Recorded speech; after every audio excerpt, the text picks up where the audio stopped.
que vamos a mirar un poco la parte de la gestión documental.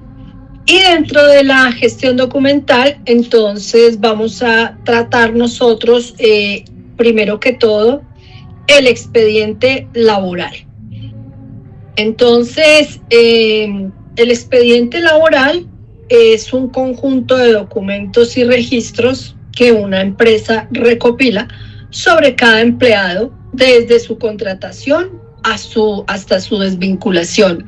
Ahí vamos a encontrar nosotros todos los documentos que guardan relación con ese trabajador que nosotros hemos contratado para nuestra empresa. Sirve para gestionar el talento humano y cumplir con las regulaciones laborales y de seguridad social. Esta carpeta, me cierran por allá, por favor, los micrófonos que están abiertos, que me están interfiriendo. Gracias.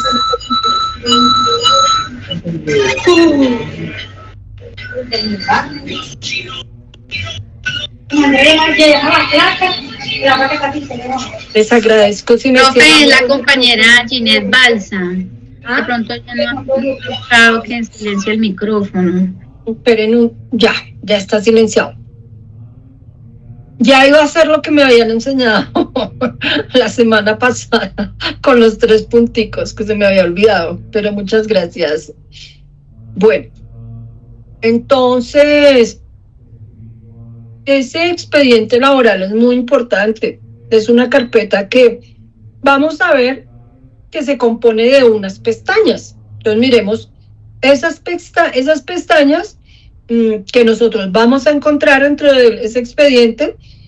Vamos a separarlas, vamos a tener unos separadores dentro de la hoja de vida del trabajador. Entonces vamos a empezar con esos separadores, y esa hoja de vida va de abajo para arriba, la construimos de abajo para arriba. Entonces, la primera pestaña, en la primera pestañita vamos a encontrar nosotros la hoja de vida. ¿Qué debe tener la hoja de vida?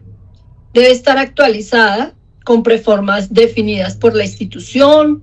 Allí vamos a encontrar nosotros lo que es esa hoja de vida del trabajador, la cual va acompañada como tal por todas las certificaciones de sus anteriores empleos, los títulos académicos que tiene ese trabajador, los cuales tienen que estarse actualizando cada vez que el trabajador va estudiando y va adquiriendo un nuevo título. Entonces lo va aportando para que haga parte de la hoja de vida. Vamos a ver nosotros que, como también tendremos evaluaciones de desempeño, esas evaluaciones de desempeño harán parte del expediente laboral. Y esas evaluaciones del desempeño se componen de 2 aspectos. 1, la evaluación que hace el empleador. Y 2, la autoevaluación que hace el trabajador. Claro, yo como trabajador tengo que autoevaluarme. Tengo que mirar, a ver, en qué estoy fallando, si me hicieron una evaluación y en la evaluación me hicieron unos compromisos de mejora, entonces yo tengo que mirar cómo he adelantado esos compromisos de mejora. Luego, entonces voy a mi pestaña número 2. Esa pestaña número 2, entonces, ¿qué vamos a encontrar ahí? El contrato de trabajo. Ahí, entonces, encuentro, bien sea, tengo un contrato de trabajo a término indefinido, o puedo tener mi contrato de trabajo a término fijo, y los otros sí, o modificaciones que se realicen a mi contrato, como la jornada de trabajo, el horario, el salario, todos esos aspectos que afecten lo que tiene que ver con las cláusulas de mi contrato de trabajo, entonces serán los que van en esta pestaña como tal. Y los que afecten como tal esa pestañita, y ahí los voy a ir archivando. A mí me parece importante que cada una de esas pestañas vaya numerada para que yo tenga como tal esa relación de todos los documentos que componen la hoja de vida de mis trabajadores. El contrato de trabajo es uno solo. Tenemos nosotros que cuando yo ingreso a trabajar, tengo un contrato de trabajo.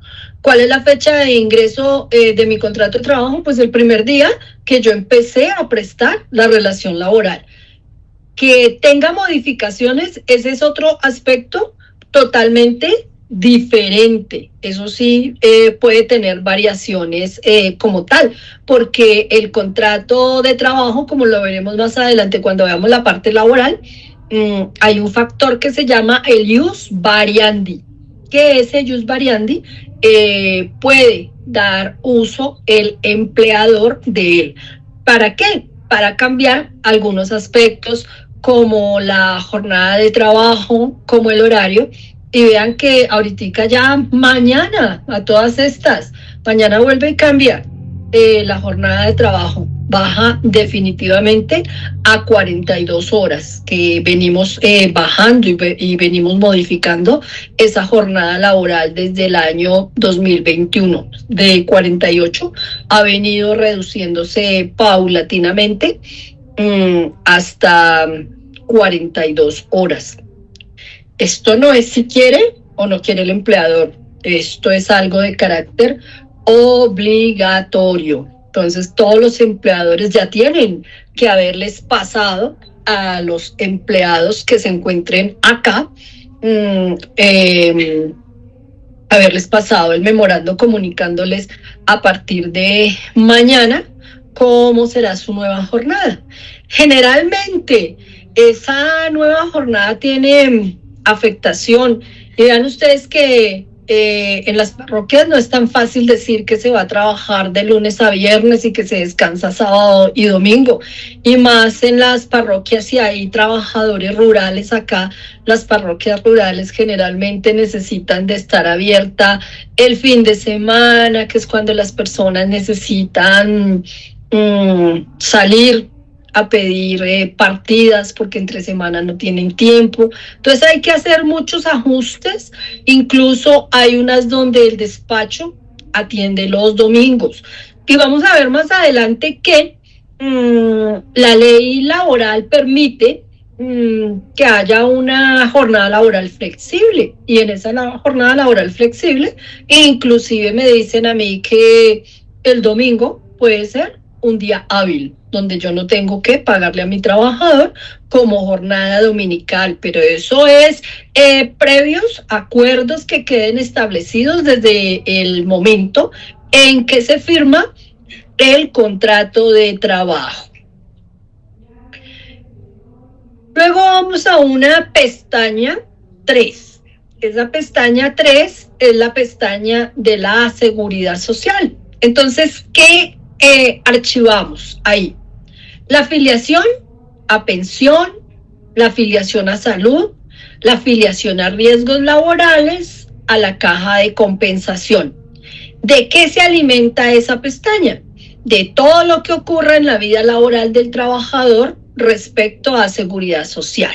Entonces miramos nosotros que ahí están todas las incapacidades que reciba el trabajador, los traslados que el trabajador tenga entre una EPS y otra, entre una administradora de fondos de pensiones y otra, los traslados que tenga el mismo empleador en cuanto a riesgos laborales se trate, y que eso pues obviamente afecta al trabajador. Las constancias de capacitaciones por parte de la ARL, las certificaciones de aptitud que de manera anual sean expedidas por los médicos de salud ocupacional, Vea que esto ya sabemos nosotros que, y más adelante, cuando se mire todos los aspectos del Sistema General de Seguridad y Salud en el trabajo, ahí se les va a dar esas explicaciones de cuáles son los momentos oportunos para realizar todo lo que tiene que ver con los exámenes médicos ocupacionales y las clases de exámenes médicos ocupacionales que hay. Entonces, todo eso, toda esa información va, obviamente, que para el expediente laboral, para esa pestaña que se va a llamar Seguridad Social. Luego seguimos con una pestañita que se va a llamar la pestaña de las cesantías. Entonces, ahí lo primero que vamos a encontrar en esa pestaña en orden de abajo para arriba es la afiliación que se le haga al trabajador al fondo de cesantías. Y ahí vamos a hacer nosotros archivar la copia de la consignación de cesantías del trabajador. ¡Ay, no! Que es que eso se realiza en una sola planilla. Sacamos una copia y dejamos la copia en el expediente del trabajador, que son varios trabajadores, que los trabajadores como tal escogieron diversos fondos de cesantías. Entonces, por eso yo como empleador tengo que estar pendiente y ya sabemos que esas cesantías deben consignarse antes del 15 de febrero de cada año. Que tenemos trabajadores nuevos en la institución. Esos trabajadores nuevos, cuando ellos ingresan o previamente de hacer nosotros o saber que se vence el término para la consignación de las cesantías, entonces yo tengo que solicitarle al trabajador que por favor me informe a qué fondo de cesantías tengo que hacerle esa consignación.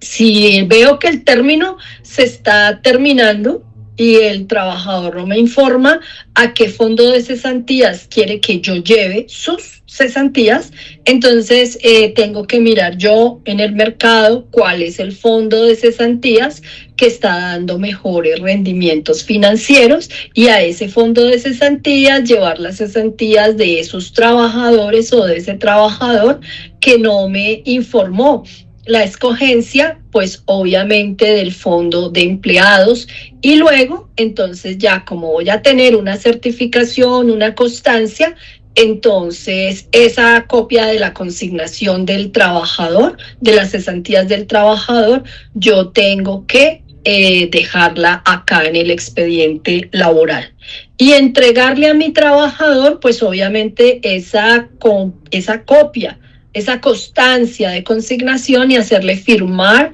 que yo le entregué la constancia de la consignación de sus cesantías. De igual manera, como le consigno sus cesantías, tengo que dejar constancia del pago de los intereses sobre las cesantías. Esos intereses sobre las cesantías, yo tengo un plazo de pagarlos a 30 de enero de cada año, aunque generalmente la praxis, obviamente de las empresas, de todas las instituciones, es que en la nómina se haga la liquidación de los intereses de las cesantías.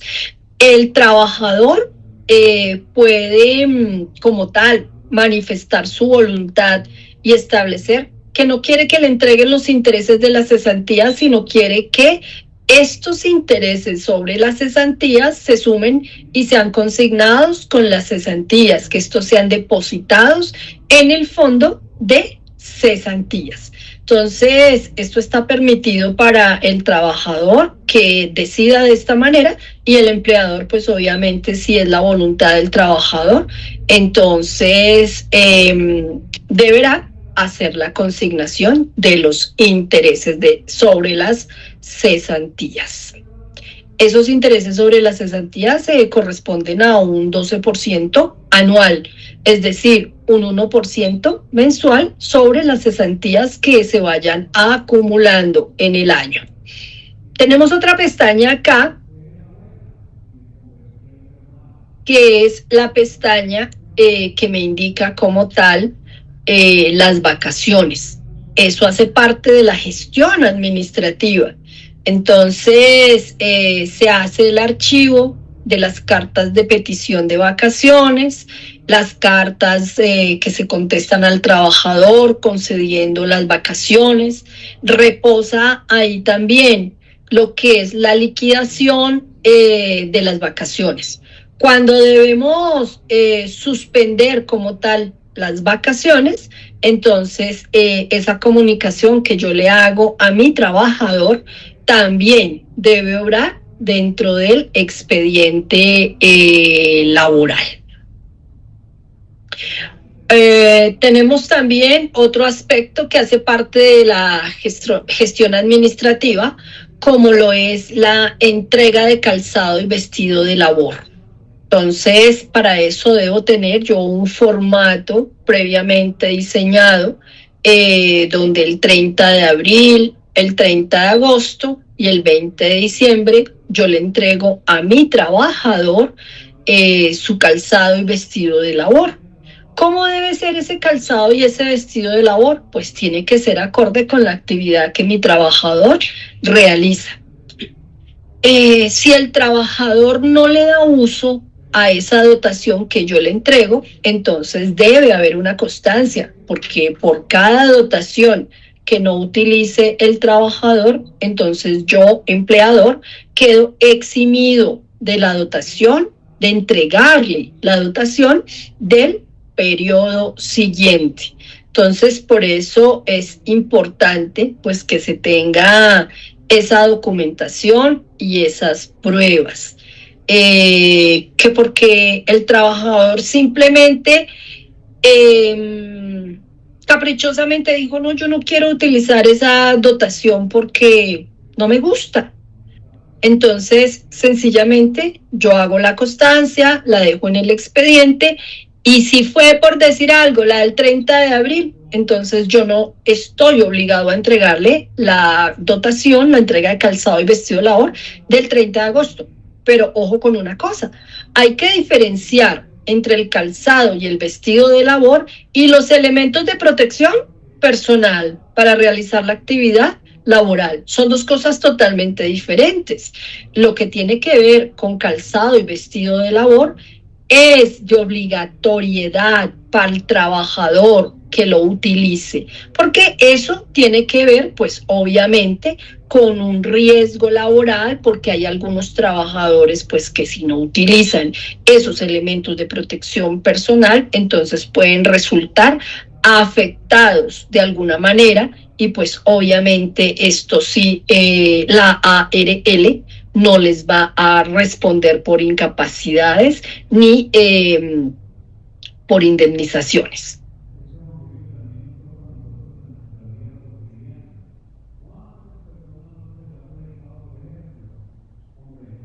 Dentro de ese expediente laboral tenemos nosotros que hay una pestaña donde tiene que obrar lo que es la constancia de la entrega del certificado de ingresos y retenciones. El trabajador tiene derecho a la entrega de este documento. Yo no sé por qué yo me encuentro con que voy a hacer acompañamiento o vamos a hacer la entrega de una parroquia y uno va a revisar esta pestaña y no se encuentra la constancia de la entrega de este certificado de ingresos y retenciones. Si la obligación es entregarlo a más tardar el último día del mes de marzo y uno pregunta por la constancia, dice, ay no, es que el trabajador no lo pidió. No, es que es un documento que el trabajador no tiene que pedirlo, es un documento que yo, empleador, estoy en la obligación de entregárselo a mi trabajador. Entonces, si el trabajador dura 5 años, pues por lo menos 4 de ellos tiene que estar, si entra en el 2014 o del 2014 en el 2015, en adelante tiene que estar la copia de ese documento en su expediente laboral.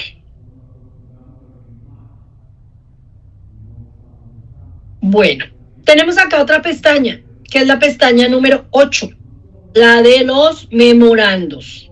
Entonces se archivan toda clase de memorandos entregados al trabajador con las actas de descargo y debido proceso realizado por cada llamado de atención. Entonces, miren ustedes que ahí es donde yo siempre le hago mucho énfasis a los trabajadores. Por favor, cuando les pasen un memorando, es que he visto a algunos trabajadores que dicen, yo no acepto, no lo recibo, yo no firmo. Entonces, es importante que el trabajador sepa que el no firmar y no recibir el memorando está perdiendo la oportunidad de darle respuesta a esa llamado de atención que le están haciendo.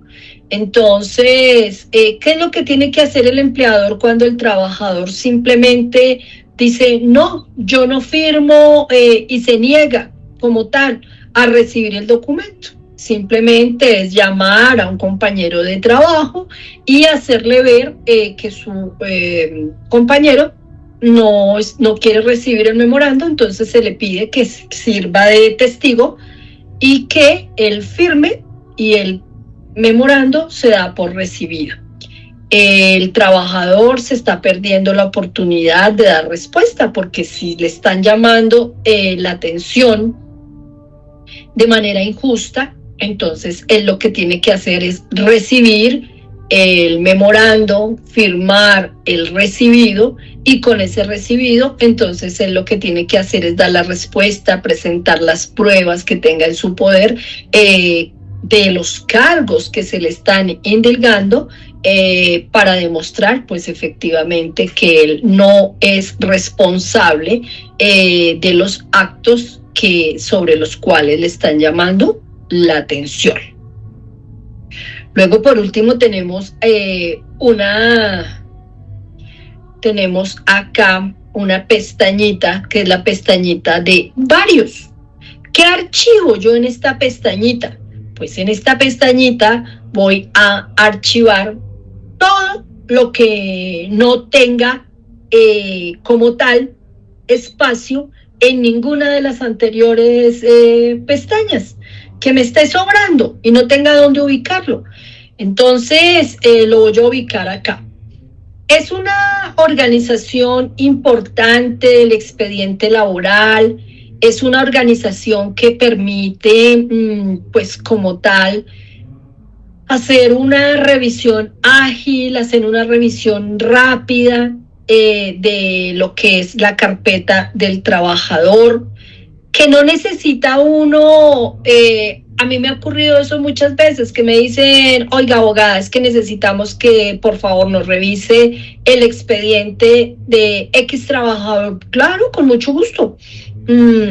Yo voy, ustedes me pasan el expediente y yo lo reviso. Cuando está organizado de esta manera es muy fácil, pero sucede que hay algunas instituciones donde definitivamente no tienen expediente laboral. Entonces necesita uno algo y tienen que empezar a correr por toda la institución para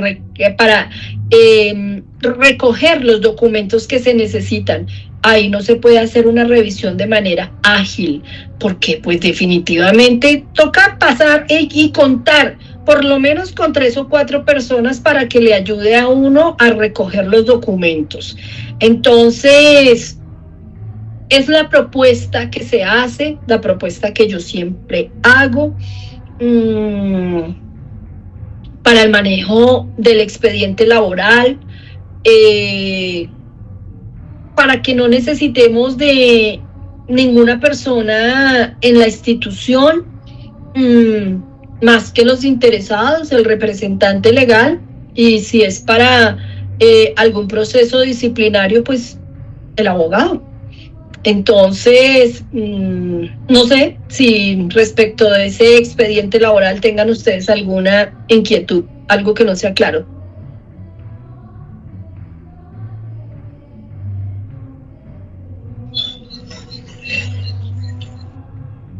Está muy claro, buenas doctora. Noches. Ok, buenas noches. ¿Quién me habla? Jesús. Jesús, Padre Jesús, Señor. Este expediente laboral es recomendable llevarlo así de una parroquia tenga medio empleado. ¿Cómo así medio empleado? No, o sea, pues parroquias que de pronto no tienen una cantidad de empleados, 3, 4, parroquias pequeñas. La funcionalidad, o sea, el expediente está muy completo y las posiciones están interesantes, sino en la práctica un párroco se le hace dispendioso hacer todo eso por un empleado nada más. No, padre, su merced no necesita que tenga un solo empleado. En algún momento su merced va a tener que consultar el expediente y va a hacerlo más organizado. Pues es que... Lo digo porque también a veces se contratan es por, bueno, ahorita está la reforma laboral, pero es a término fijo, termina el año y se van. No eso no importa, termina padre, indefinido. por eso, padre, no importa. Pero, o sea, es que la carpeta laboral no es funcional solamente para los contratos a término indefinido. De todas formas, su merced tiene que guardar un archivo de los expedientes de sus trabajadores. ¿Por qué? Porque cuando uno menos se imagine, llegan los trabajadores a pedir certificaciones laborales y vea que esto sí que ha traído inmensos inconvenientes, porque los expedientes laborales generalmente suelen desaparecerse. Entonces no se cuenta ni siquiera con los documentos de afiliación del trabajador a la seguridad social. Yo pues les recomiendo, es lo mismo que el reglamento interno de trabajo cuando llegue el momento que hablemos de él, así sea por un solo trabajador, ustedes deben tenerlo, porque si ustedes no tienen el reglamento interno de trabajo, entonces no pueden con una falta llamar la atención de su trabajador. Entonces, mentalicémonos nosotros que las leyes laborales no son si yo tengo 2, 3, 4 o 5 trabajadores, no. Las leyes laborales son a partir de un solo trabajador que yo tenga. Los invito para que se mentalicen a ello y para que ustedes tengan sus archivos, sus expedientes de la mejor manera organizada en las parroquias, como les digo, así sea un solo trabajador, pero eso requiere esa organización. Y como les digo, o sea, yo estas cosas que les manifiesto acá y que vengo a compartirles es porque ya la experiencia le dice a uno, cuando uno menos se imagine, se va a necesitar por allá un documento de un trabajador que estuvo hace 6, 7 años porque nos llega una petición como tal. Y a veces se desaparecen esos expedientes y vaya si trae esto problemas, y más en lo que tiene que ver con la parte de la seguridad social, de los exámenes médicos ocupacionales. Entonces yo sí les recomiendo que ustedes sean muy cuidadosos en estos aspectos para que no vayan a tener esta serie de inconvenientes. ¿Alguna otra cosa con respecto al expediente laboral? Bueno, entonces nos vamos a mirar ahora el expediente de los inmuebles. Así tengan un solo inmueble. Entonces también es recomendable que se tenga el expediente de inmuebles como tal. ¿Quién es propietario del inmueble? Entonces es propietario del inmueble quien tiene el derecho de dominio y como tal se encuentra inscrito en el registro de instrumentos públicos y privados. Así se llama como tal la entidad, la institución que reconoce la propiedad en Colombia. Entonces miremos cómo se arma y qué contiene ese expediente del inmueble. Entonces, primero que todo, contiene lo que se llama una pestañita donde está certificado de tradición y libertad. Este documento es emitido por la Superintendencia de Notariado y Registro. ¿Qué contiene? Este detalla el historial del inmueble. En él se registran quienes han sido los dueños, la fecha de adquisición, si hay embargos, hipotecas o pleitos legales vigentes. Hay que aprender a leer un certificado de tradición y libertad. Cuando se va a hacer algún trámite en notaría, entonces allá empiezan a cruzar, a mirar las anotaciones que tenga el certificado de tradición y libertad. La inscripción en la Oficina de Registro de Instrumentos Públicos por sí sola no transfiere la propiedad. Entonces debe estar registrada en la Oficina de Instrumentos Públicos correspondiente a la ciudad donde está ubicado el inmueble. Entonces aquí se otorga lo que se llama el folio de matrícula inmobiliaria. Cuando ya el nombre de la institución, de la persona jurídica, aparezca como tal en este folio de matrícula inmobiliaria, ahí sí podemos decir que somos propietarios. Antes no somos propietarios. Yo no sé si ustedes recuerdan que yo ya les he dicho varias veces que no es simplemente coger una escritura y guardarla en un cajón, porque esto no nos acredita como propietarios. Entonces, por eso es importante que se tenga en cuenta ese aspecto. Otro aspecto importante del cual ustedes ya me han escuchado hablar a mí y que es otra pestañita es lo que tiene que ver con las normas de uso del suelo, de los predios como tal, de esa persona jurídica, llámese parroquia, llámese congregación religiosa. Entonces, ¿qué son las normas de uso del suelo? Es la indicación normativa sobre la actividad que se puede desarrollar en un determinado espacio geográfico de conformidad con lo planificado y reglamentado por la respectiva autoridad de la unidad orgánica catastral. Se constituye en una variable del estudio de zonas homogéneas físicas para la determinación de valores unitarios del terreno. También de eso ya les he explicado. Yo puedo querer construir la parroquia en determinado lugar, pero sucede que una cosa es lo que yo quiero y otra cosa es lo que yo puedo. Entonces, es lo primero que yo tengo que estudiar antes de comprar un predio, que realmente el terreno me sirva para hacer la construcción. Si no me sirve para hacer la construcción, entonces pues obviamente tengo que abstenerme y yo no puedo proceder a hacer la compra de ese inmueble porque pues como tal será un inmueble que no le podré dar el uso pues que yo pretendo. Luego entonces tendré una pestañita para el certificado catastral.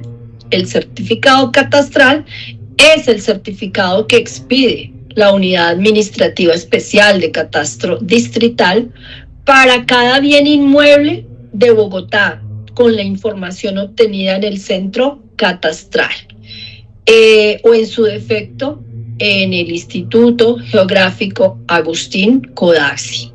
Documento por medio del cual la autoridad catastral hace constar la inscripción del predio o mejora sus características y condiciones según la base de datos catastral. Acuérdense que de esto también ya les he hablado y les he dicho que cada año entonces nos va cambiando este certificado catastral y ahí es donde nos aparece a nosotros cuál es el avalúo del predio. Y que también les he dicho yo a ustedes que el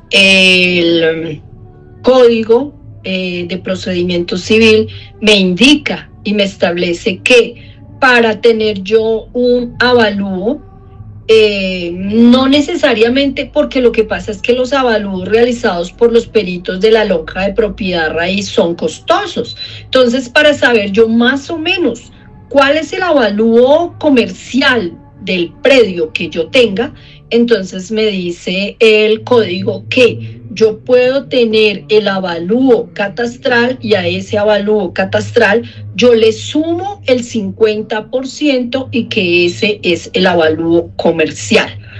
Entonces, muchas veces sobre ese avalúo comercial es que se hacen los negocios de los predios, de los inmuebles en Bogotá.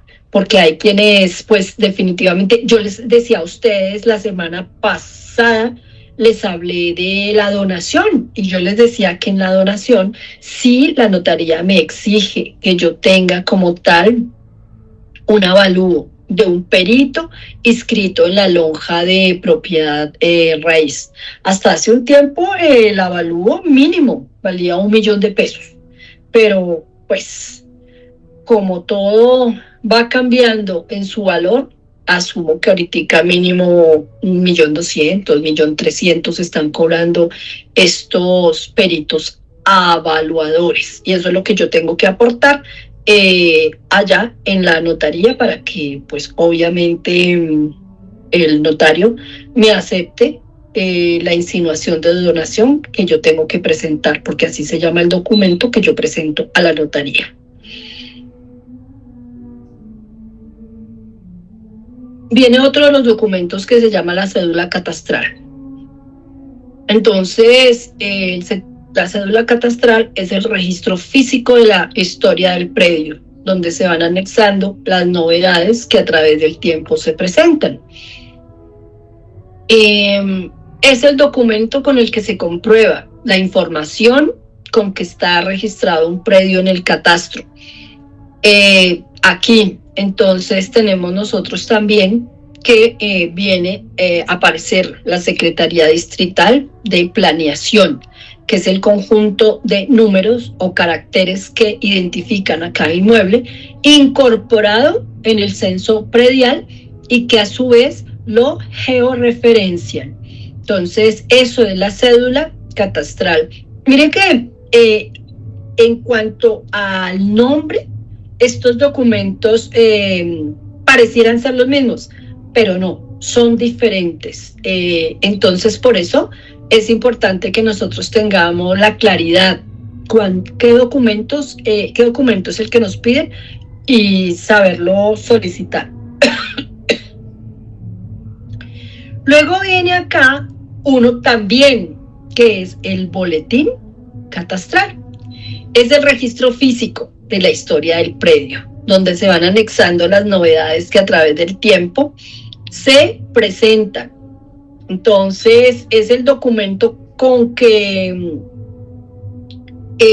se comprueba la información que está registrada, con el que está registrado un predio en el catastro. Vea que aquí, entonces, también hablamos nosotros de lo que tiene que ver la Secretaría Distrital de Planeación. Ahí entra planeación y la Oficina de Planeación Distrital queda también, por lo menos aquí en Bogotá, hablamos nosotros que esa Oficina de Planeación Distrital, entonces está ubicada en la carrera 30 con calle 26. Tenemos nosotros aquí también lo que es el chip, que es el número 6 de esa carpeta del expediente del inmueble, que es el código. Señor. Todos estos últimos ítems solo aplican para Bogotá. Generalmente son de Bogotá. Por eso les digo, lo que tiene que ver con el Agustín Codaxi, ellos allá establecen cuáles son los documentos como tal que ellos tienen y cómo los expiden, o si no, pues entonces las alcaldías a través de las secretarías de planeación en las diferentes ciudades establecen cuáles son los documentos que se tienen para cada uno de los inmuebles en las ciudades. Entonces, no puedo ratificar 100% y decirles, no, es que esto no se lo pueden pedir a ustedes en otras ciudades. Mal haría yo, porque no tengo la certeza absoluta. Pero sí es importante que ustedes averigüen o lo indaguen para cada una de las ciudades donde están ubicados los inmuebles, donde están las personas jurídicas y eclesiásticas que ustedes administran. El chip. Entonces, les decía yo que es el código homologado de identificación predial que se asigna por la Unidad Administrativa Especial de Catastro a cada predio. Por ejemplo, acá sí es del Distrito Capital. Vean que cuando uno va a hacer el pago del impuesto predial, entonces le dicen a uno entra a la página de la Secretaría de Hacienda y le dicen a uno, ¿cuál es el número de la cédula? Entonces digita uno el número de la cédula. ¿Cuál es el chip? Entonces, con que uno digite el chip, estos son dos chips totalmente diferentes, ¿no? Aquí es el ejemplo, pero para dos inmuebles diferentes. Entonces, uno digita el chip y ahí con el chip le arrojan a uno lo que es la sábana donde está establecido la vigencia. Ahí le preguntan a uno, ¿qué vigencia quiere uno que salga la liquidación como tal? Y ahí con ese, entonces tiene uno la posibilidad de hacer o bien imprimir el documento para ir a pagar a un banco, o también tiene uno la posibilidad de poder hacer los pagos en línea. Vea que aquí para Bogotá, inclusive, existe la posibilidad de poder solicitar el pago diferido, pero también para eso hay unas fechas. Entonces, pues obviamente que hay que hacer uso de esas fechas. Y ustedes dirán, pero ¿por qué si hay exenciones para el predial, para las personas jurídicas eclesiásticas, llámese parroquia, casa cural?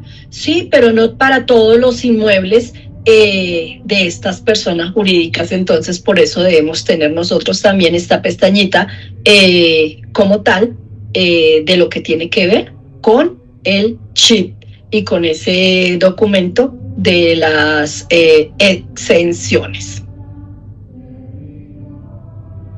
Mire, aquí tenemos otro documento que es el SINUPOT, que es el Sistema de Información de Norma Urbana y Plan de Ordenamiento Territorial.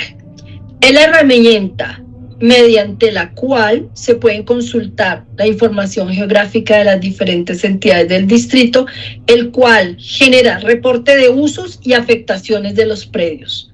Esto también es importante y esto generalmente lo solicitan los arquitectos cuando se está hablando de una construcción en un predio, o cuando se va a hablar como tal de lo que es una, ay Dios mío, en la parroquia, que se le va a hacer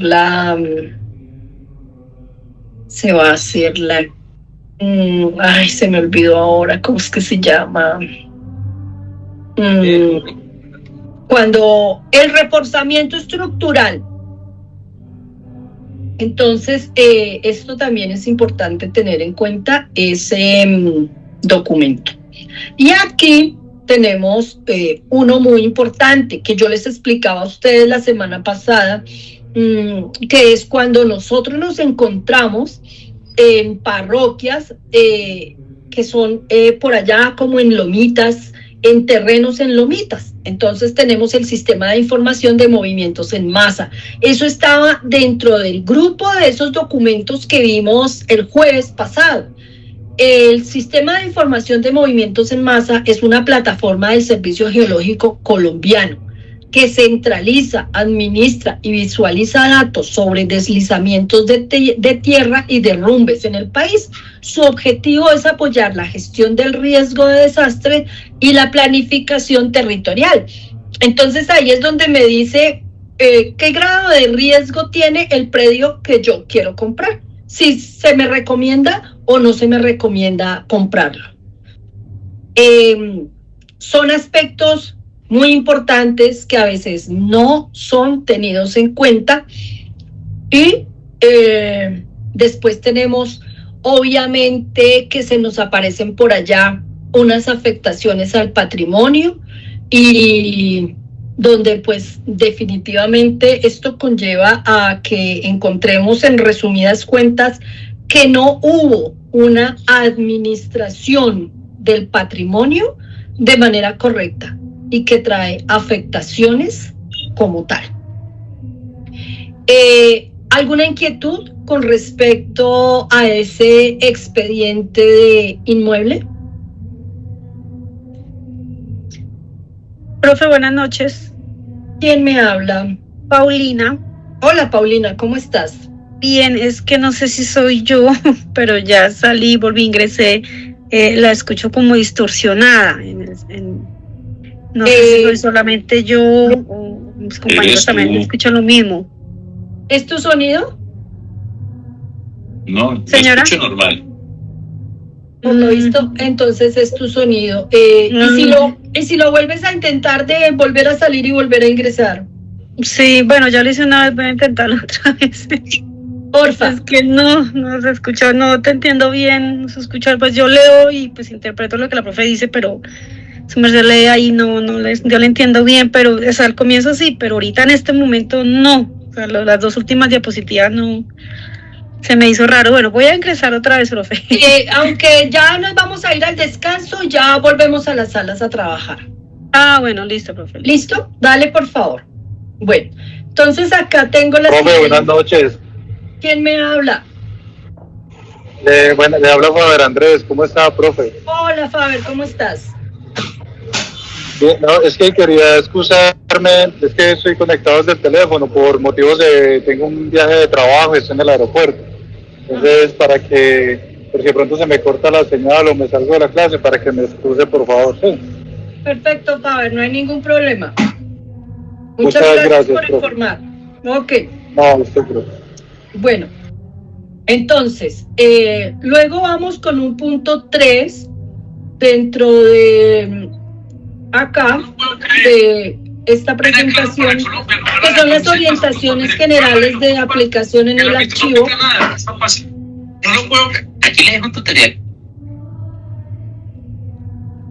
Gracias por cerrar el micrófono. Entonces, el 1 fue el expediente de inmuebles, el 2 el 1 fue el expediente laboral, el 2 el expediente de inmueble y el 3 entonces viene a ser ya lo que son las recomendaciones o las orientaciones generales de aplicación en el archivo. ¿Cuál archivo?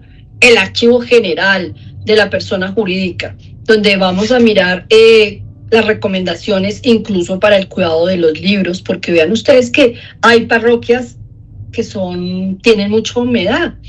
Entonces, para eso hay una normativa de el Archivo General de la Nación que establece los cuidados que se deben tener. Pero entonces ya nos quedaría para el día jueves, porque también es un poquito extenso y no lo alcanzamos a trabajar todo. Entonces, ¿qué vamos a trabajar hoy en las salas? En las salas, yo le entregué ya a Jessica, le entregué, por ejemplo, la ley 594, que es la ley del Archivo General de la Nación, por medio de la cual se dicta la Ley General de Archivos y otras disposiciones. Entonces, lo que quiero es que esta trae 28. La vamos a dividir son 56 artículos, entonces vamos a trabajarla en 2 salas. Ya ahorita Jessica les va. Profe, qué pena, te interrumpo. Profe, acuérdate que tú me dijiste que en 3 salas, esa que va para 3, ¿vale? Salas en el chat. Sí, profe, para 3 grupos. Listo, ok. Listo. Entonces tú me les das, por favor, las instrucciones para trabajar ese documento. Luego les envío un concepto de la Unidad Administrativa Especial de Servicios Públicos y este está relacionado con lo que tiene que ver con el tipo de bienes y acreditación de la propiedad en los cementerios.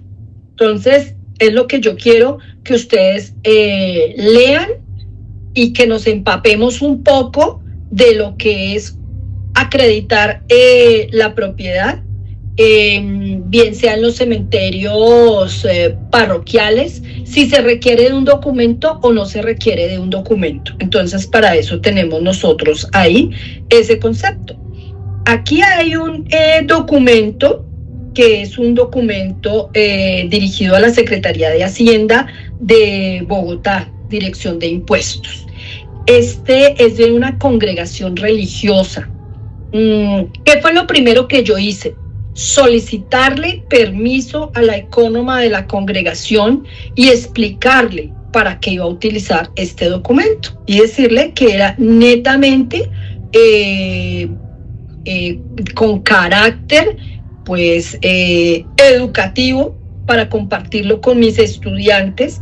Este fue obviamente un documento que yo les hice a ellas, sino que pues aquí aparece el nombre de la congregación, el NIT, el nombre de la representante legal, entonces yo no podía darle el uso al documento a mi antojo. Entonces ya pedí la autorización, me dieron la autorización y es porque me interesa, porque quiero que conozcan ustedes este documento, porque era algún aspecto que yo les hablaba a ustedes la semana pasada también y les explicaba de cuál es el procedimiento cuando yo tengo un inmueble que lo utilizo, tengo dos usos y ahorita les acabé de hablar acá de un documento que es el que me indica cuál es el uso como tal del predio. Entonces, la Subdirección de Jurídica Tributaria de la Secretaría de Hacienda me dio un concepto con respecto a qué debo hacer cuando tengo un inmueble que tiene un doble uso. Entonces, eso es lo que vamos a hacer nosotros ahorita cuando regresemos para trabajar en la sala.